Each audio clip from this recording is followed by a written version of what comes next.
Ayun ho, ako nga pala si Smart Smash, mahilig mang smash ng kalaban. Sana, finish na. Tuturuan ko nga pala kayo manalo sa mga malalakas kagaya neto. Pero bago nga ang lahat, kung hindi ka pa nga naka-follow ay mag-follow ka na. At kung naka-follow ka na nga, simulan na natin tong tutorial na to, let's go. Kung gusto nyo nga manalo sa laban ay dapat mabait kayo sa kakampi nyo para hindi sila mang-cancer sa laro. At sa kalaban naman ay kabaliktaran. Sasabihan mo nga yung mga kalaban na mga walang bitaw para maurat ang mga ta. Ang magagawa nga nito ay hindi sila makakapag-focus sa laro. ASR-asarin mo nga ito katulad ng ginagawa ko. Effective nga ang ginagawa natin dito dahil dalawa na sila bumabantay sa atin. Gigil na ang mga loko na te sa akin. Tapos kapag hindi ka napatay ay asarin mo pa ito ng asarin para maurat sa'yo. Lagi nga tayo dinadalawan ng tank ng kalaban dahil effective yung pang-uurat na ginawa natin sa kanila.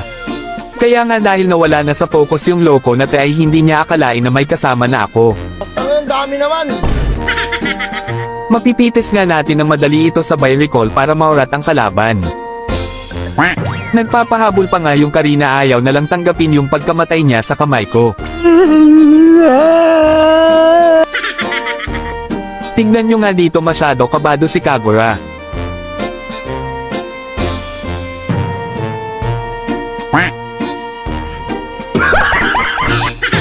Kaya nga tawanan natin yan.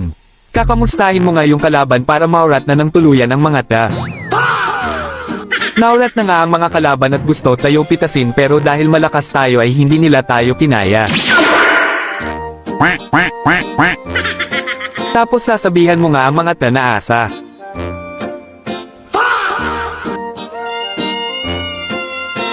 Makakamanyok nga ang kakampi ko dito at syempre dahil mabait tayo ibibigay natin yung savage.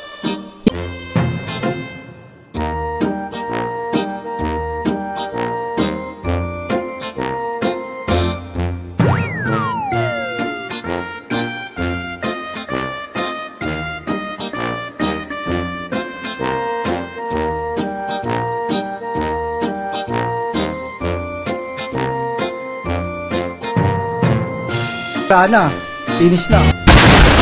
Ibibigay natin sa sarili natin.